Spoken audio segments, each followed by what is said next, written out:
punyasloka nasya cha vichestitam. Translation. Sri Sutta Goswami said, Arjun went to Dwarka to see Lord Sri Krishna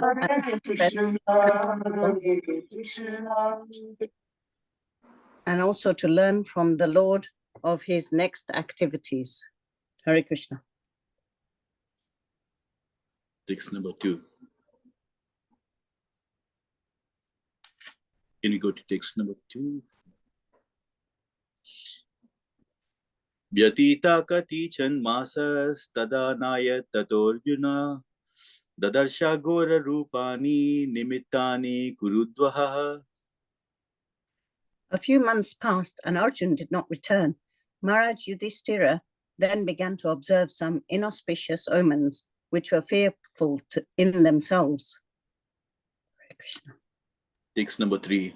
Kalasya cha gatim raudram viparyastartu dharminaha papiyasim nirnam vartam krodaloban ritatmanam. He saw that the direction of eternal time had changed, and this was very fearful. There was disruptions in the seasonal regularities. The people in general had become very greedy, angry, and deceitful, and he saw that they were adopting foul means of livelihood. Text number 4. Jihma prayam vyavahritam satyamishram cha sauhridam pitramartya hridbhartar dampatinam cha kalkanam. All ordinary transactions and dealings became polluted with cheating, even between friends. And in familial affairs, there was always misunderstanding between fathers, mothers, and sons, between well-wishers and between brothers. Even between husband and wife, there was always strain and quarrel. Text 5. Nimittani acharistani kale tve anugate niram lobadi adharma prakritim drostvo va chanujam nripa. In course of time, it came to pass that people in general became accustomed to greed, anger, pride, etc. Maharaj Yudhishthira, observing all these omens, spoke to his younger brother. Text number 6. Yudhishthira vacha samprastito dwarakayam jishnur bandhu didrikshaya jyatum sha punya slokasya krishnasya cha vichestitam. Maharaj Yudhishthira said to his younger brother Bhimasena, I sent Arjun to Dwarka to meet his friends and to learn from the personality of Godhead Krishna of his program of work. Text number 7. Gata saptaduna masha bhimashena tavanuja nayati tas kasya va hetu naham vedadam anjasa. Since it departed, 7 months have passed, yet he has not returned. I do not know factually how things are going there. Text number 8. Api devarshena dista sakaloyam upastita yadatmano nrigam akridam bhagavan utsiskritasti. Is he going to quit his earthly pastimes, as Devarshi Narad indicated? Has that time already arrived? Text number 9. Yasmana sampado rajyam dara prana kulam praja asan sapatna vijayo lokaschayad anugrahat. From him only, all our kingly opulence, good wives, lives, progeny, control over our subjects, victory over our enemies, and future accommodations in higher planets have become possible. All this is due to his causeless mercy upon us. Text number 10.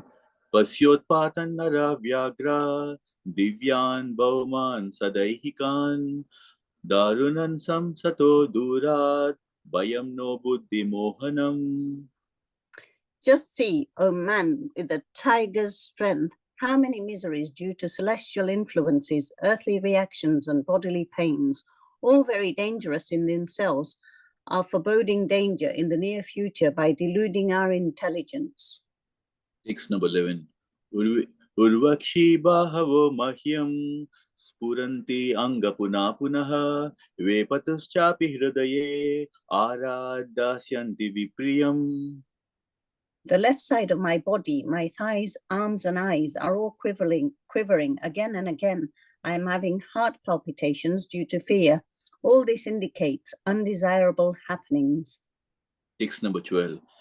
Sivaisoodyantam adityam abhirauto analana mamanga sarame yoyam abhirebati abhiruvat. Just see, O Bhima, how the she-jackal cries at the rising sun and vomits fire, and how the dog barks at me fearlessly. Text number 13. Sastakurvanti mam savyam dakshinam pasavo pare vaham purusha vyagra lakshaye rodato mama. O Bhimasena, tiger amongst men, how useful animals like cows are passing me on my left side, and lower animals like the asses are circumambulating me. My horses appear to weep upon seeing me. Text number 14.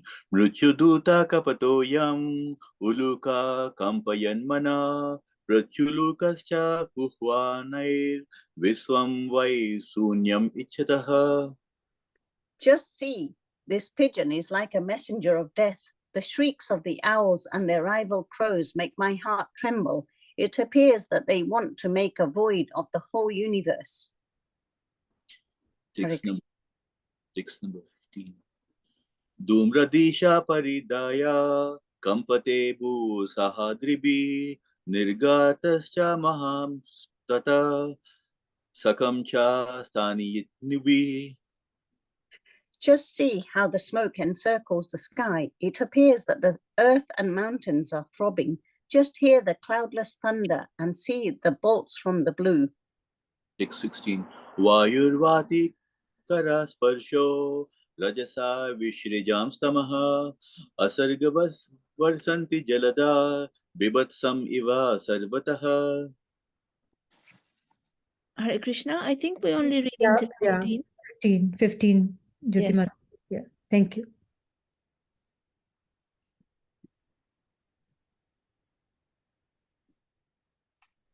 Is Mataji is only till 15? Yes, Yes. Prabhuji. Okay. Yeah. Thank you, Prabhuji. Thank you. Thank you very much.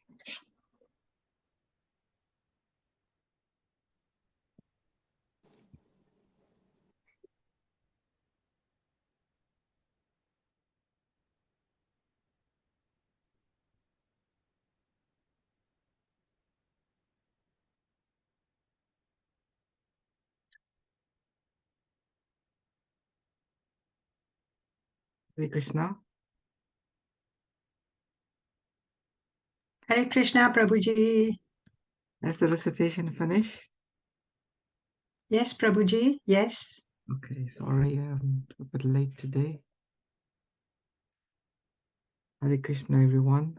Welcome to today's chat session.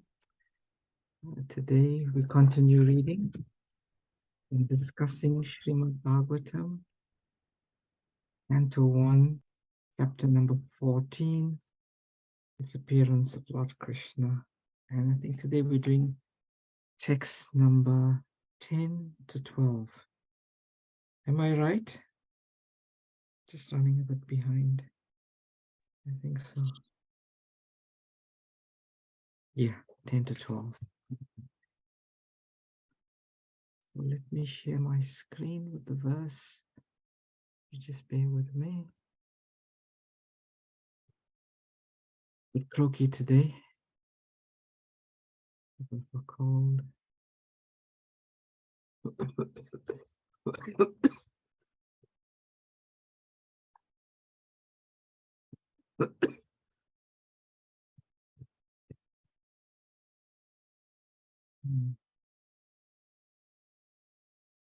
Okay, great.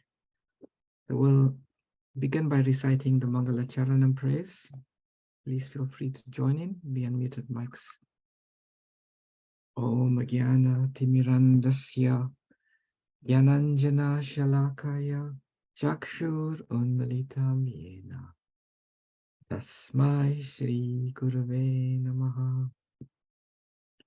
Sri Chaitanya Manobhistam Stapitam Yena Bhutale Swayam Rupa Kadamayam Tadati Swapadantikam Vandeham Shri Guru Shri Yatapada Kamalam Shri Gurun Vaishnavamscha Shri Rupam Sahagrajatam Sahagana Raghunatham Vitam Tam Sajivam Sadvaitam Savadutan Parijana Sahitam Krishna Chaitanya Devam Shri Radha Krishna Padan Sahagana Lalita Shri Vishakam Vitamscha He Krishna Karuna Sindhu Dina Bandhu Jagatpate Gopesha Gopika Kanta Radha Kanta Namastute Tapta Kanchana Gourangi Radhe Vrindavaneshwari Rishabhanu Sutadevi Pranamami Hari Priye Panchakalpa Tarubhyascha Kripa Sindhubhyevacha Patitanam Pavanebhyo Vaishnavebhyo Namo Namaha Jai Shri Krishna Chaitanya Prabhu Nityananda Shri Advaita Gadadhara Shri Vashadi Gaura Bhakta Vrinda Hare Krishna Krishna Krishna Hare Hare Hare Rama Rama Rama Hare Hare Namo Vishnupadaya Krishna Prishtaya Bhutale Srimate Bhaktivedanta Swami Niti Namine Namaste Saraswati Deve Gauravani Pracharine Nirvishesha Shunyavadi Pasticha Deshatarine Srila Prabhupada Ki Jai. But it's so nice on this auspicious day of Ekadasi, the day of Lord Hari, we are able to come together to discuss the pastimes of Lord Krishna through the Srimad Bhagavatam. So this chapter is called The Disappearance of Lord Krishna. It's quite interesting. In our Vaishnav Siddhanta, we do not give much focus to the disappearance activities of the Lord. More focus is given on the appearance, just like we celebrate Janmashtami in a big way. But we never observe the day that Lord Krishna disappears. It's also very interesting, that being an accepted fact, that the Vaishnavas do not give much focus to the disappearance activities of the Lord. Why we would, in the very beginning of the Srimad Bhagavatam, in the first canto, 14th chapter, we would find this chapter entitled The Disappearance of Lord Krishna. Has anyone got any thoughts on why this is so? I'm not sure if you've discussed it already, but anyone's got any thoughts on this?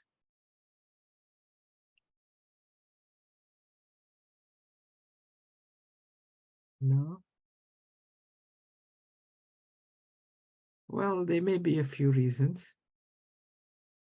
If we read the description of this chapter, actually Srimad Bhagavatam is the philosophy of Lord Chaitanya. And what is the philosophy of Lord Chaitanya Mahaprabhu?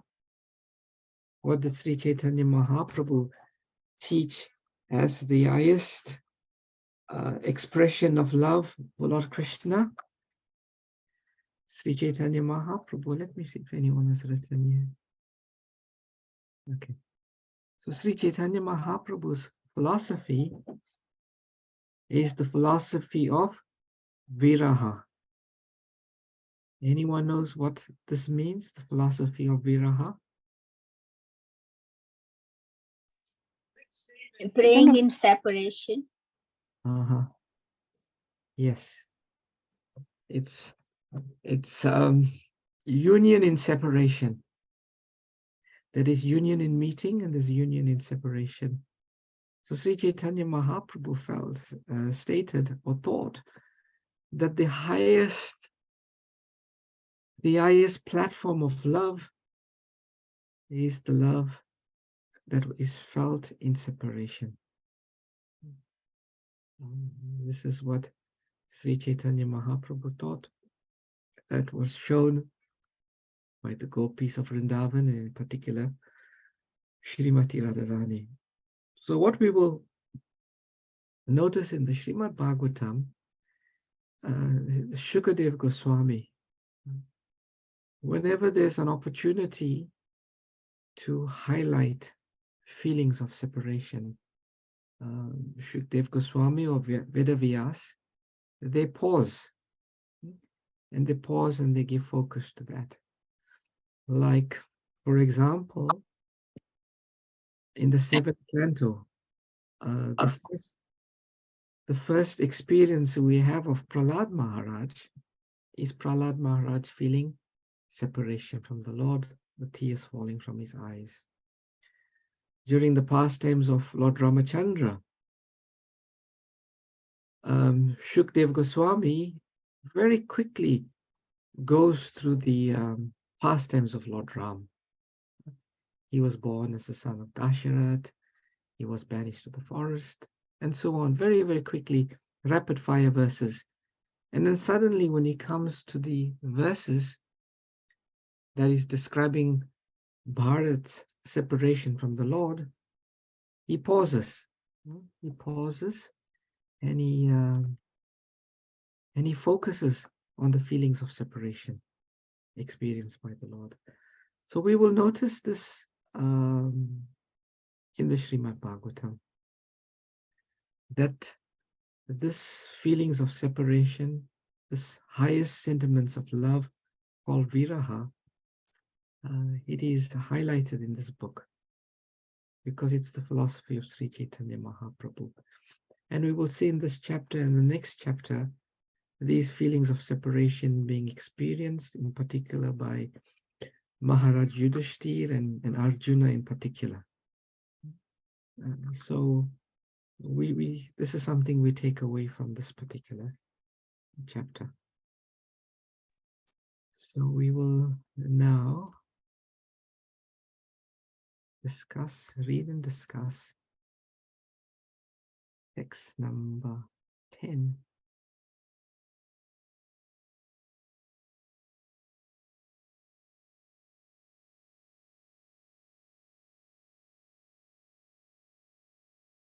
The text number 10. Pasho patan nara vyagrihi devyan bhomam sedai hikhan darunan samshato durad bayam no buddhi mohanam. Translation and purport by Srila Prabhupada. Srila Prabhupada ki jai. Just see, O man with the tiger's strength, how many miseries due to celestial influences, earthly reactions, and bodily pains, all very dangerous in themselves, are foreboding danger in the near future by deluding our intelligence. Purport. Material advancement of civilization means advancement of the reactions of the threefold miseries due to celestial influence, earthly reactions, and bodily or mental pains.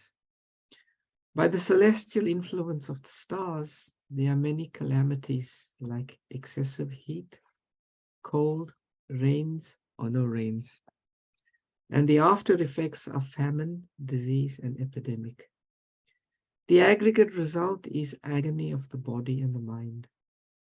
Man-made material science cannot do anything to counteract these threefold miseries. They are all punishments from the superior energy of Maya under the direction of the Supreme Lord. Therefore, our constant touch with the Lord by devotional service can give us relief without our being disturbed in the discharge of our human duties.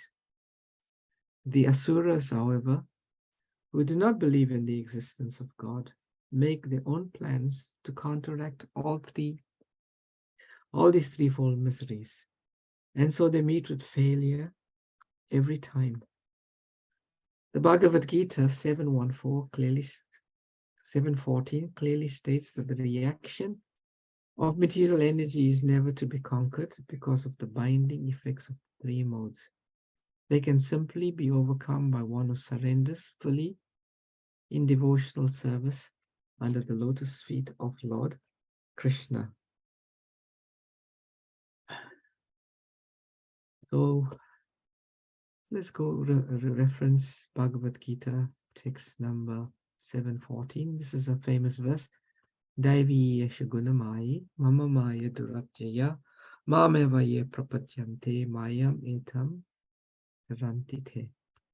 That this divine energy of mind, consisting of the three modes of material nature, is difficult to overcome, but those who have surrendered unto me can easily cross over it.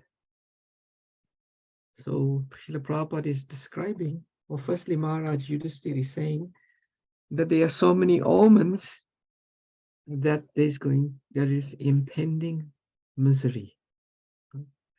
And generally miseries come in the form of the threefold miseries, which is adhyatmic, miseries caused by the body and mind; adibhotik, miseries caused by other living entities; and adidevik, miseries caused by natural elements. These are the threefold miseries. Sometimes it is described that Durga Devi, she has a trident by which she pierces the living entities. Pierces in terms of keeps them under suffering. And this trident is threefold miseries: adhyatmic, adibhotik, adidevik. And Prabhupada says these are the punishments of the superior energy of Maya. It's interesting that Srila Prabhupada says superior energy of Maya. Generally, we know the Lord has primarily three energies: the superior energy or the divine energy, the marginal energy, and then the inferior or material energy. The personification of the superior divine energy is Srimati Radharani, and the personification of the material energy is Durga Devi. And the marginal energy is us, the jivas. So Prabhupada is quoting in this verse 714, Daivi esha gunamai mama maya durachaya. That verse, the translation says that this divine energy of mine. So actually all of the Lord's energies are divine, because everything that comes from the Lord is divine. But why? But why is the material energy sometimes called as inferior energy? But actually it is the superior energy, because all energies of the Lord are divine. So therefore Prabhupada says superior energy. Once Sachinand Swami gives a story. He says how when his father first met Srila Prabhupada, his father asked Srila Prabhupada, why did Krishna create Maya? Interesting question, isn't it? Why did Krishna create Maya? And then Srila Prabhupada shot back very quickly. Krishna didn't create Maya, you created Maya. So what was Prabhupada saying there? Srila Prabhupada is saying that actually, Maya arises out of the consciousness of the living entity. Prabhupada says Maya means that which is not. So the material energy, it takes on a certain form because of the consciousness of the living entity. And therefore, Srila Prabhupada says, Krishna did not create Maya, you created Maya. We create Maya because of our consciousness. Then Srila Prabhupada says something very, very nice in this purport. Prabhupada says, therefore, our constant touch with the Lord by devotional service can give us relief without being disturbed in the discharge of human duties. So, in the Nectar of Devotion, Srila Rupa Goswami lists 6 characteristics of pure devotional service. And I think it's the first characteristic he states is kleshagni. Kleshagni, klesha means miseries. Kleshagni means devotional service stops miseries. So the first characteristics of devotional service is one gets immediate relief from devotion, from the miseries of material life when one takes to devotional service. And he gives a very elaborate description in the Nectar of Devotion of how that actually works. That can probably take the whole of today's class, but I won't go into that. But he basically says, there are different causes for miseries. One cause is ignorance, avidya. And the moment we take to devotional service, our avidya immediately starts to dissipate. The next cause for our miseries is the reactions of our sinful activities. And then he goes on to explain how pure devotional service destroys all types of sinful activities, that which is in seed form, bija, that which is manifest, I think it's called prarabdha, and that which is unmanifest, or that is already or manifest. So this is the potency of pure devotional service. Also, in the Bhagavatam, it's explained that how the devotees of the Lord, they do not experience the miseries of material life because they get relief from all miseries simply by hearing the katha of the Lord. Simply by hearing Krishna katha, one experiences relief from all material miseries. And Prabhupada says the asuras, they can make so many plans to counteract. We know the example of Hiranyakashipu. He wanted to become immortal. We know the example of Ravana. But all of their plans come to naught. But the devotees, simply by taking shelter of the lotus feet of Lord Krishna, all miseries are immediately mitigated. Immediately mitigated.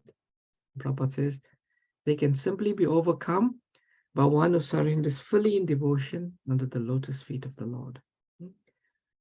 So those that surrender to the lotus feet of Krishna, immediate relief from the pangs of material suffering is there. Okay, so before we go on to the next verse, are there any questions, comments, or reflections from anyone on this verse in purport?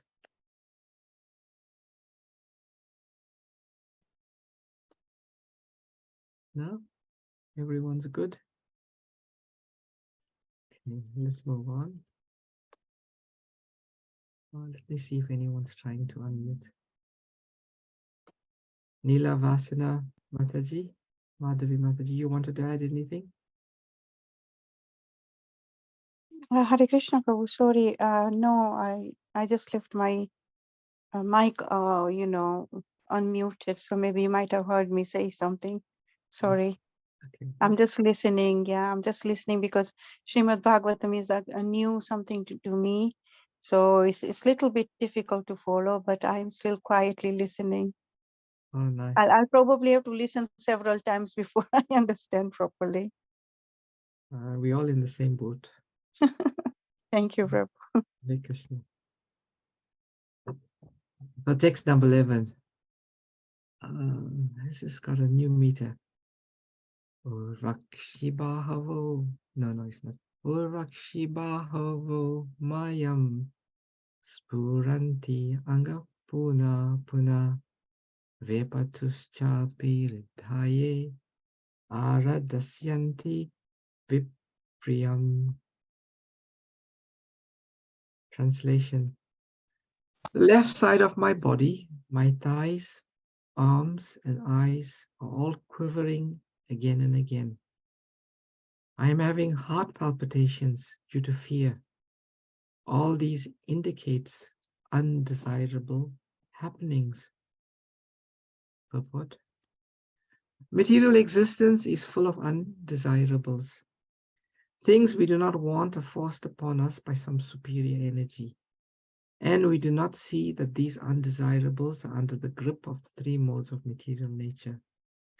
When a man's left eye, arm, and thigh all quiver constantly, one must know that something is going to happen which is undesirable. These undesirables are compared to fire in a forest. No one goes into the forest to set fires, but fires automatically take place in the forest, creating inconceivable calamities for the living beings of the forest. Such a fire cannot be extinguished by any human efforts. The fire can be extinguished only by the mercy of the Lord, who sends clouds to pour water on the forest. Similarly, undesirable happenings in life cannot be checked by any number of plans. Such miseries can be removed only by the mercy of the Lord, who sends his bona fide representatives to enlighten human beings and thus save them from all calamities. So Maharaj Yudhishthira is describing here some of the symptoms he's feeling at the impending departure of the Lord. And it's described here that when one feels these on the left side of the body, quivering of the thighs, arms, and eyes, we can understand that something undesirable is going to happen. And Srila Prabhupada says that material existence is full of undesirables.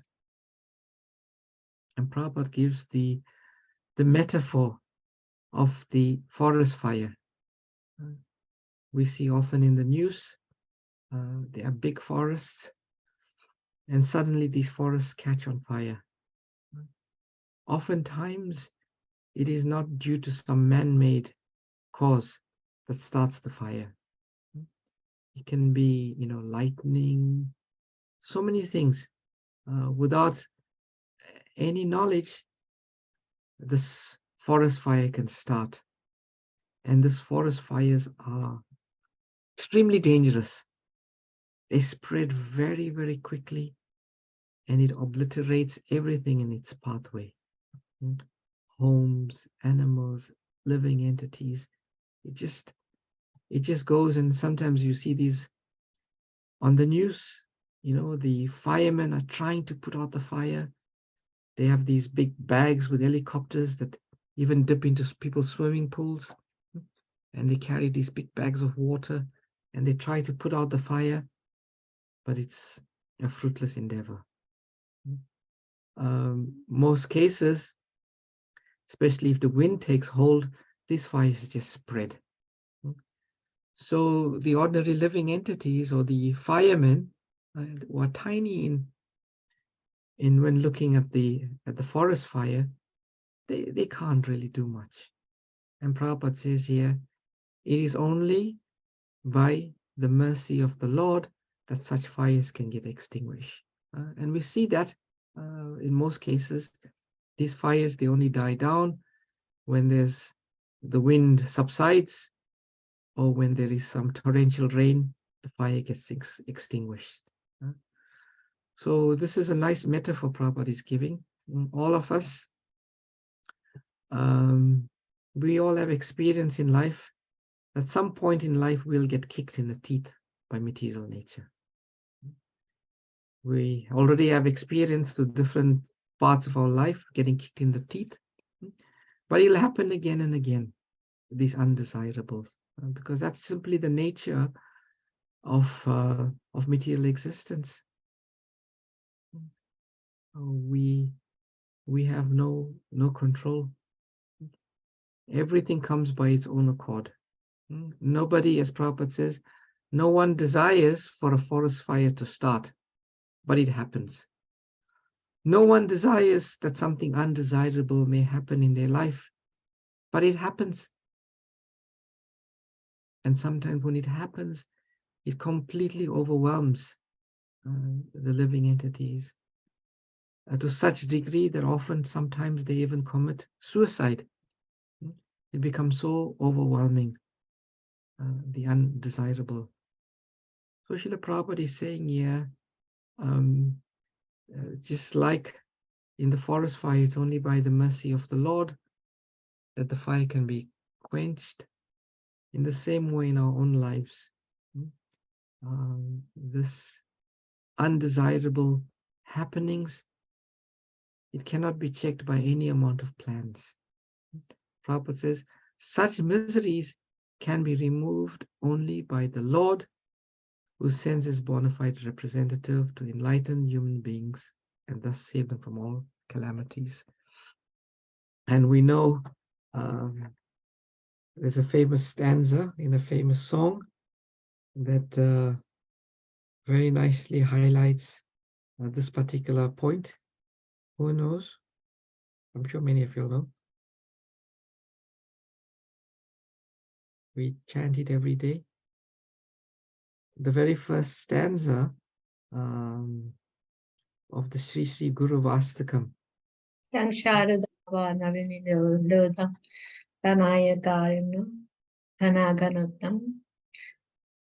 then, sorry. Aptasya Kalyana Gunana Vasya Pande Shri Charanapinda. So the translation of this verse is, the spiritual master is receiving benediction from the ocean of mercy.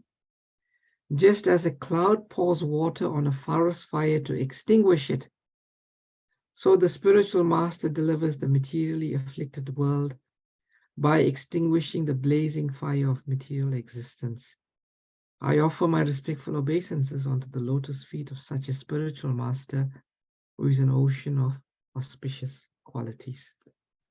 This beautiful verse, composed by Srila Vishwanath Chakravarti Thakur, is comparing the spiritual master to a cloud, and he compares our lives to a blazing forest fire. And when the spiritual master appears in our life, through his words, through his association, the entire blazing forest fire becomes extinguished. Therefore, we offer our respectful obeisances to the lotus feet of such a spiritual master, who, when some people may argue that we see in a devotee's life, the devotees are still going through tribulation. Devotees who have spiritual masters, they are still experiencing. But that is all external. There's a big difference in how a devotee under the shelter of a guru experiences undesirable things, and how a materialistic person. A devotee, through these undesirable experiences, he feels or she feels a greater connection with the Lord. Therefore, Queen Kunti prays in the Bhagavatam, let these calamities come again and again, for when they come, we remember you more and more. So the devotees of the Lord, they experience calamities or undesirables in a completely different way. And all of this manifests in the life of a devotee through the mercy of the spiritual master, through enlightenment of the spiritual master, the representative of Lord Krishna. So this is such a nice metaphor that Srila Prabhupada is using here to describe these undesirable things. Any comments or reflections on this verse and purport before we move on to text number 12? Hare Krishna Vrindavan Chandra Prabhu, thank you for your carrying on the wonderful class.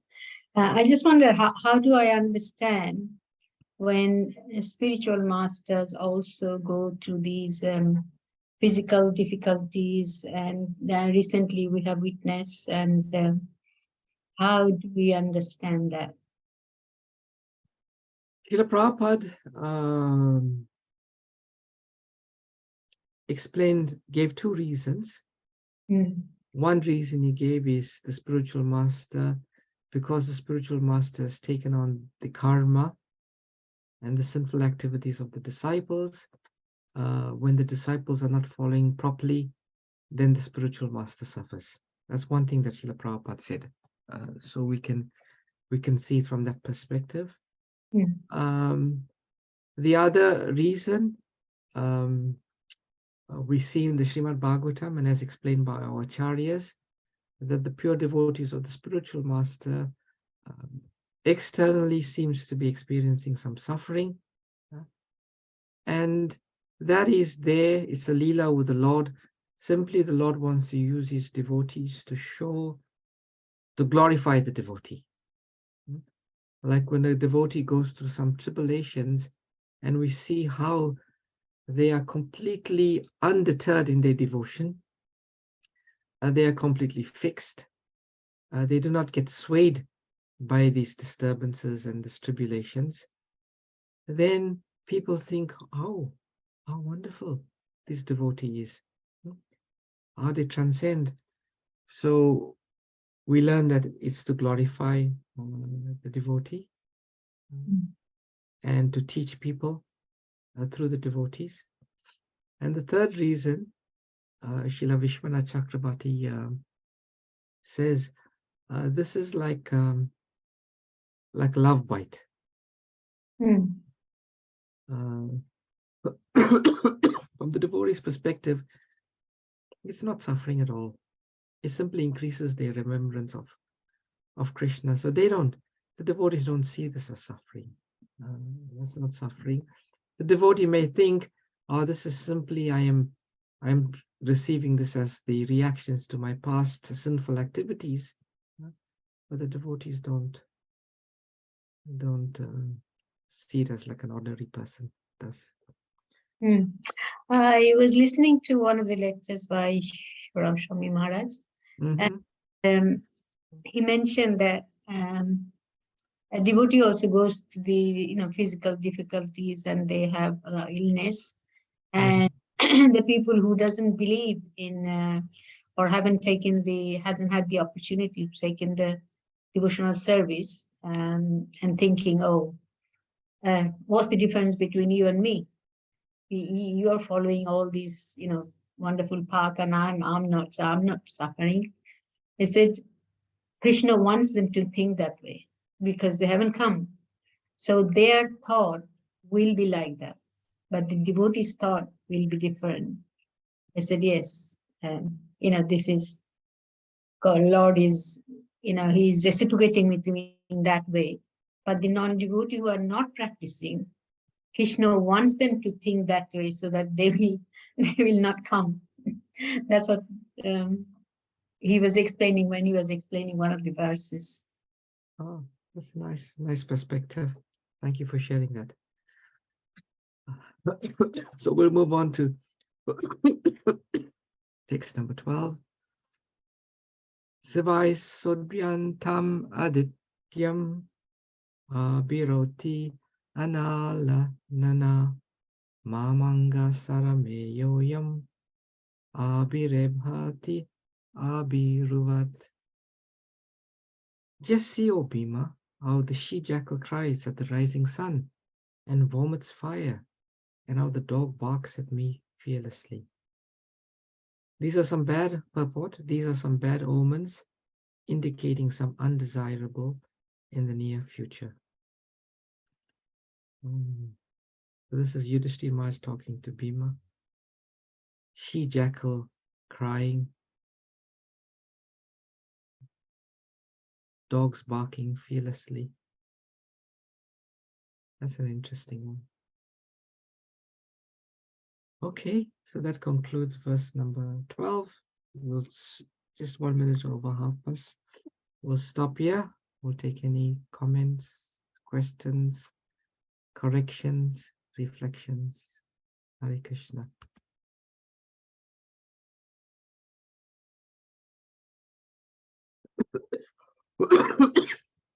Hare Krishna, Vrindavan Chandra Prabhu. Hare Krishna. Just relating the just last verse you have just said about what's happening in the nature. All the omens are, Yudhishthira Maharaj is experiencing. So now we know Krishna never leaves, because he just winded up his that pastime which he came for, and so but all these things are happening, and Yudhishthira is, the whole Pandava family is so wonderful, elevated devotee. They are all Krishna's Leela. So what does that indicate? All these things happening, which Yudhishthira Maharaj is, describing and explaining. How does it relate to living Krishna from their experience? Okay, Lord has led. That's why it's all happening. So, what to understand about this? So are you saying, I'm not sure if I understood your question, you're saying that all of the activities of the Lord are divine, but here we see some inauspicious omens. Yeah. How do we reconcile the two? Is that your question? Yes, please. Yeah, thank you. Oh, okay. I think, well, my understanding is,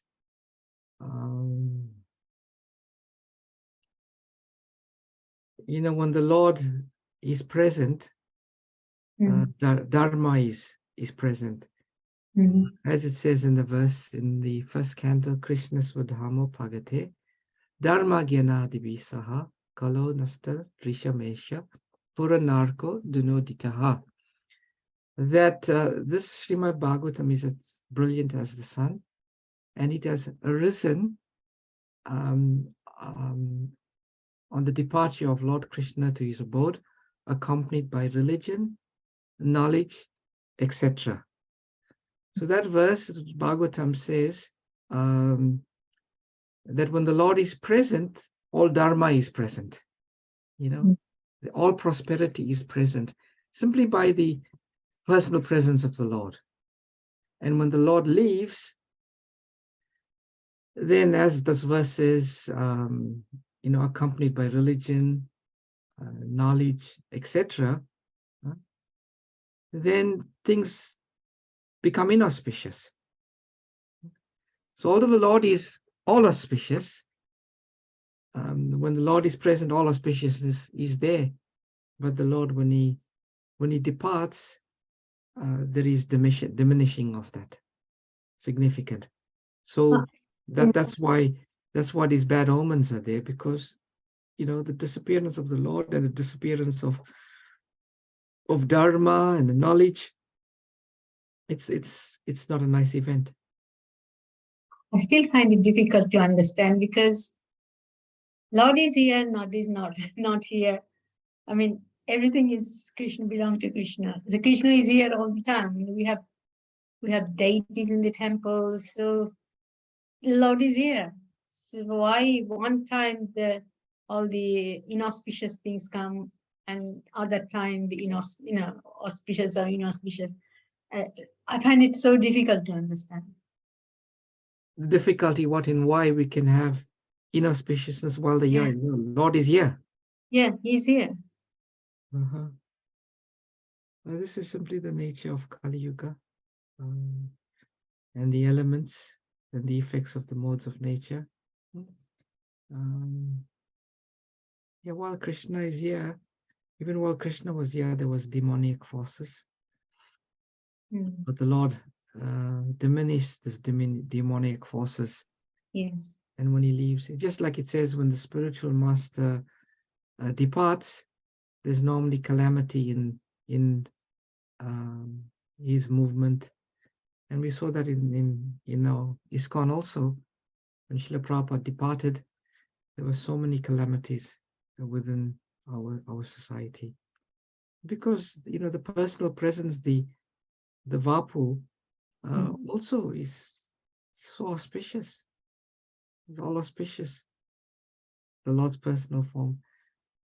Although Srila Prabhupada says in the purport to chapter number 3 of the first canto, text number 40, Prabhupada says one can experience the same benefits as the personal presence of the Lord in the presence of Srimad Bhagavatam.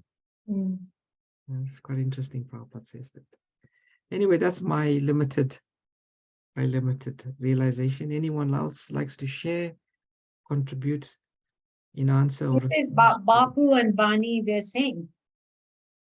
So that's what I struggle. I'm struggling to understand thing very, in that way. I find it very. Bapu and Vani are not the same.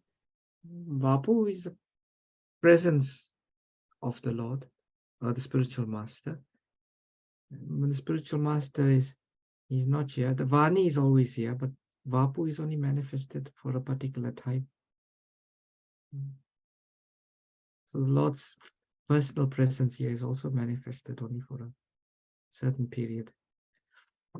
We cannot say, the earth is the same when Krishna is personally present, and the earth is the same when Krishna is not personally present. No, there's a difference. When the Lord is personally present, the earth is so happy because the earth is bearing the feet of Lord Krishna. Mother Bhumi is in ecstasy. And when Krishna's feet is not here, Mother Bhumi is despondent because his feet is no longer touching her. So we can't say it's the same. Okay, thank you. Hare Hare Krishna. Krishna. Hare Krishna, Vrindavan Chandra Prabhu.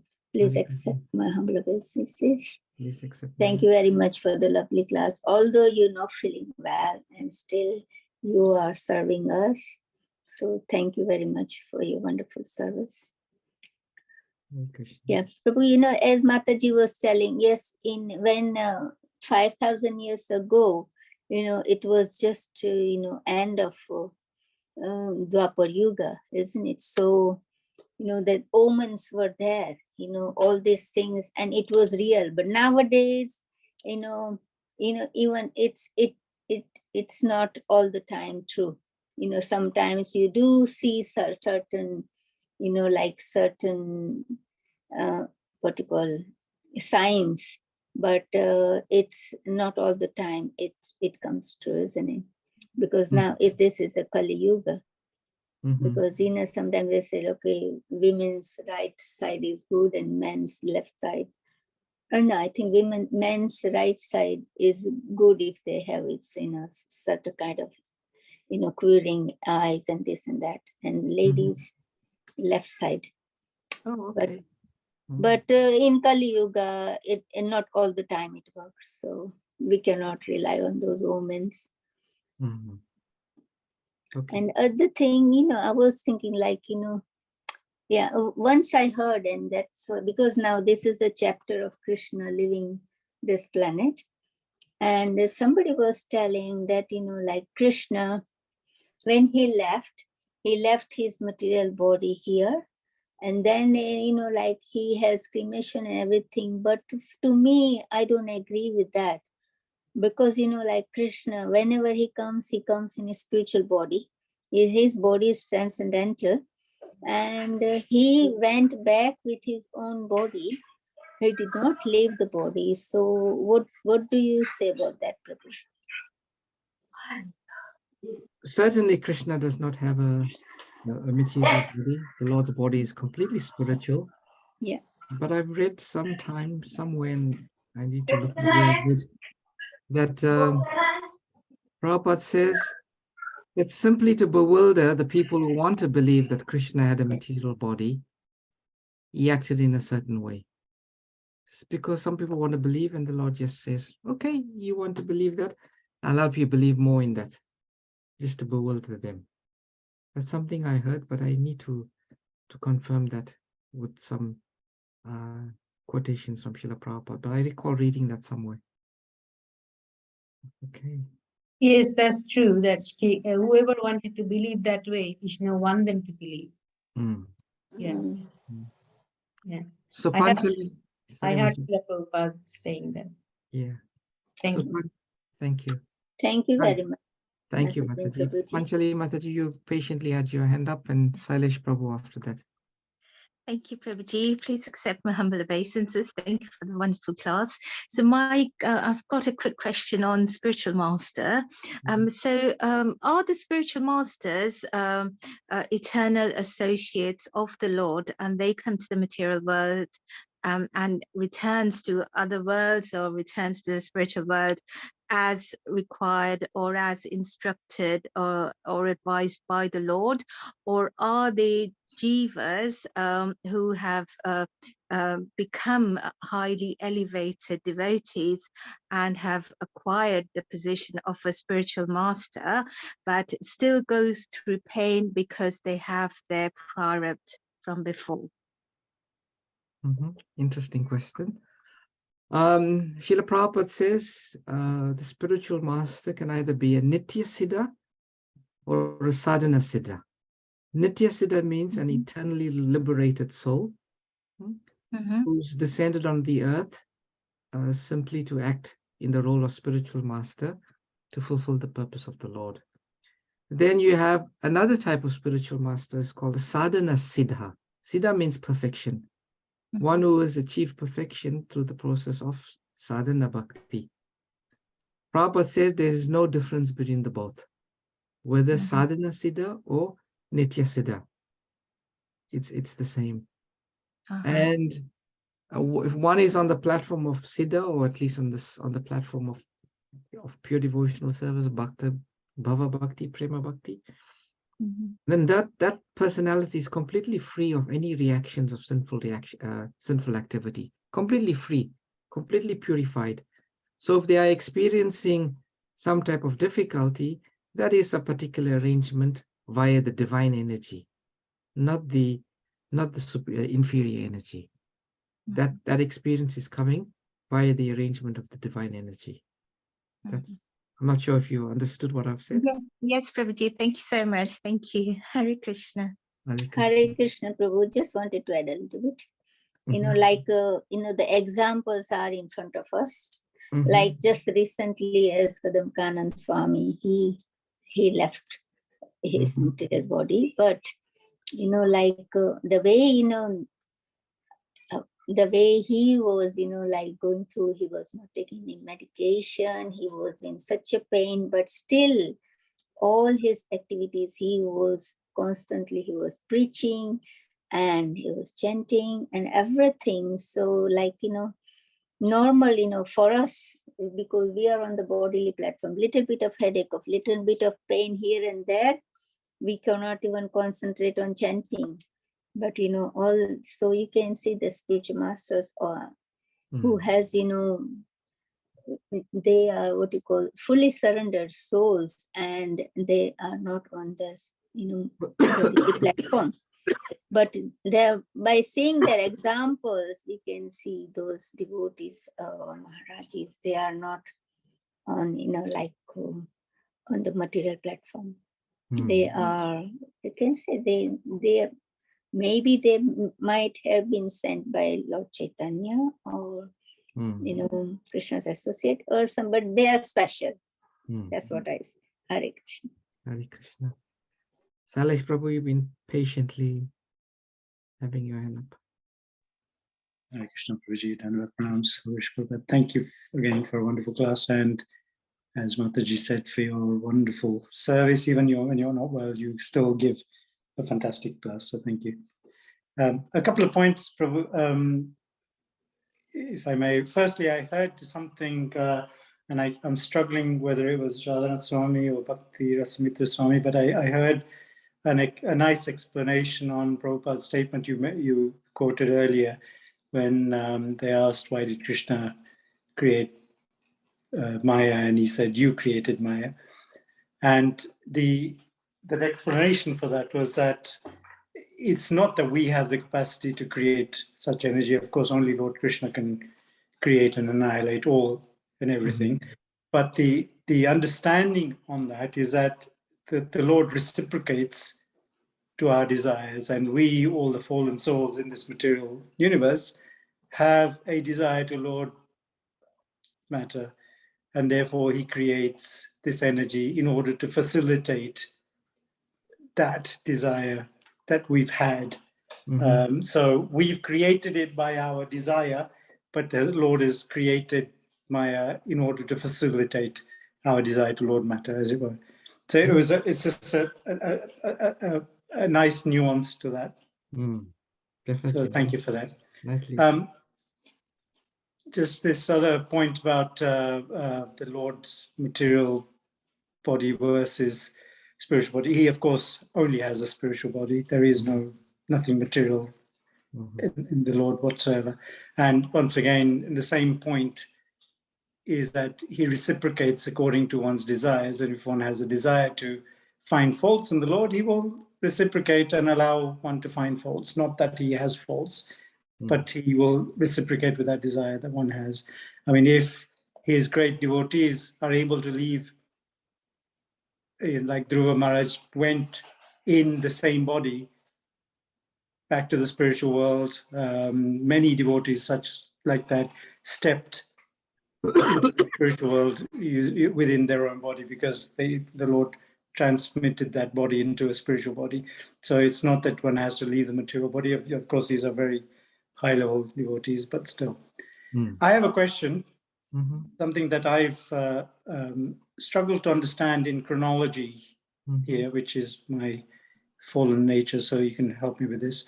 We read in Srimad Bhagavatam that Kali Yuga only really started, Kali only started towards the end of Parikshit Maharaj's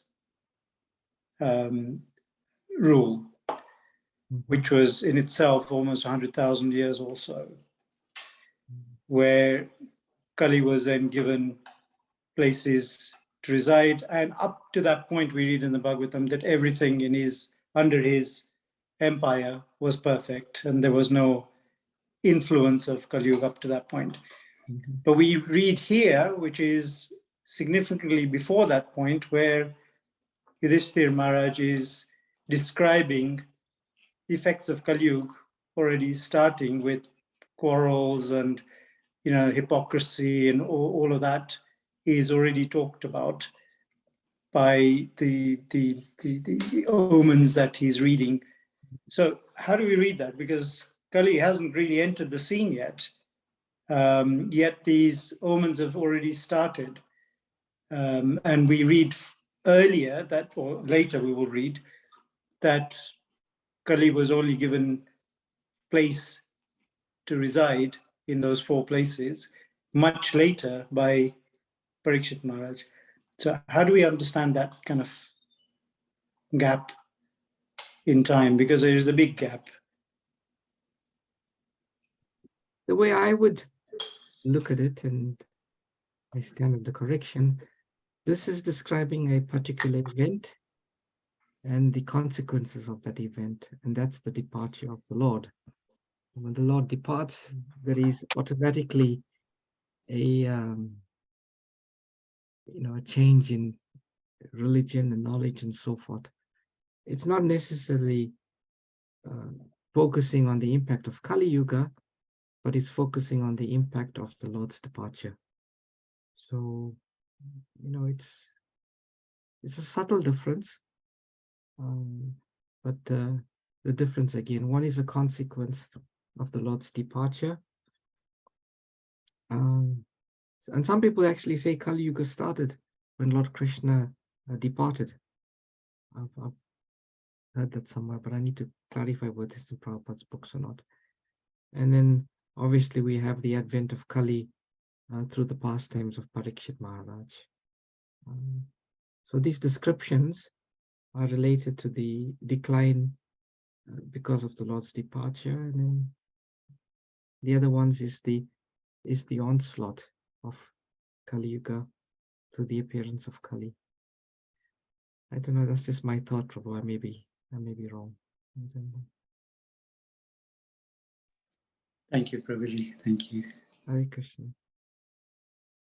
Okay. Hare Krishna, Prabhuji. Hare Krishna, Jyoti Mataji. There is a question on the chat for you, Prabhuji. Okay, can you read it for me, please? Yeah, Hare Krishna Prabhuji, if an elderly family member is too much into watching current affairs related to war, conflicts on TV, YouTube, etc., how do I keep myself away from this energy and bombardment of anartha information? I get affected by it so to such an extent that I feel anxious listening to these news and videos. Current reference is to Kerala stories. I can't handle all this Mayavadi news. Watching such videos is non-stop almost most of the day. I try my best to put Hare Krishna live TV for him. So it's Swati Mataji asking this question. Mhm. Okay, Mataji. So it seems like you are being put in a situation where some family member is watching this and you are exposed to it and you feel affected. Well, there's a few points. One is we can see what we can do not to allow ourselves to be exposed. If it's possible, when that's playing, I don't know if it's playing the whole day, but when it's playing, just to go to another room or take a walk, but minimize your exposure to such negativity or negative news which is impacting you. The other one you can do is you can put earplugs. You can put earplugs and chant Hare Krishna, so you hear the sound vibration. Actually, when you put earplugs, you can still hear the sound vibration very clearly when you chant, and that will insulate you. Or you can try to speak to this person who is exposing themselves and to such negativity, and I'm sure it's bringing them down also, to say, this is not good for your consciousness. You may want to keep yourself abreast of news, but human life is so short. Every moment lost is a loss of a great opportunity. Try to speak to them about,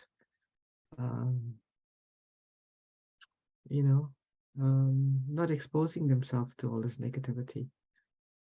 And obviously we can pray to Krishna. Krishna is at the super soul in everyone's heart. Krishna may also, if he so chooses, he may choose to enlighten them from within. Just a few thoughts. Hare Krishna. Prabhuji, one more question. Okay. It says, thank you for the class. Can I please ask, how do we maintain a good service attitude amongst devotees as well as outside in workplace? Thank you. How to maintain a good service attitude? Yeah, that's what she's asking. Prabhupada said good service attitude comes to chanting the Hare Krishna Maha Mantra, minimum of 16 rounds, with concentration, with attention. That's the formula Prabhupada gave. And to read at least 1 hour every day. So chant Hare Krishna with attention automatically. Because what is this mantra? This mantra is saying, "Oh Krishna, oh energy of the Lord, please engage me in your service." So Krishna will help us get a good service attitude. Another also a very important way is associate with devotees who have a nice service attitude. That's a very powerful way. When you associate with people with a nice service attitude, you observe how they serve with attention, with concentration, with love, with devotion. We also imbibe some of that spirit. So these just are a few thoughts. Sailesh Prabhu, you want to add to what has been said? Yes, very, very sound advice, Prabhu. Just on the first point, I found a really potent formula given by my Guru Maharishi Radhanath Swami, in that if you're ever in difficult situations at home where your practice is being impeded, I mean, it was more honed in towards the younger youth where parents were not allowing and that sort of stuff, but it's equally applicable for any situation, to be honest. So if when you are in a situation where you want to practice, but there's impediments, simply by our sincerity and our call to Krishna and our prayer to Krishna, he will reciprocate and find a solution for sure. The sincerity with which we approach him, he reciprocates. And if Mataji has that issue, if she prays sincerely to Krishna, he will enlighten, as you say, enlighten her within the heart, and also find a physical solution as well. It's for sure, guaranteed solution. Just pray with sincerity to Krishna and he'll find a solution. So I just thought to add to your wonderful advice, Prabhu. Thank you. Oh, thank you. That's wonderful. Okay, dear devotees, we are approaching 9 o'clock now. We've had some nice questions, some nice discussions. Thank you so much for your attention. Many of you have stayed back. Thank you. All glories to your service. All glories to Srila Prabhupada. Vanchikalpatarubhyascha, Kripasindubhyeva Patitanam pavanebhyo Vaishnavebhyo Vaishnavebhyo namo Namo namaha. Ananda Kodi Hare Vaishnava Krishna. Vrinda Ki Jai, Shri Thank Guru Maharaj Ki Jai, Srimad Bhagavatam Ki Jai. Thank you, Prabhuji, for Thank a you, nice class. Prabhuji. Thank you for the wonderful class. Thank you. Hare Krishna. Thank you, Prabhu. Hare Krishna, Hare Krishna. Thank you, Prabhuji. Krishna.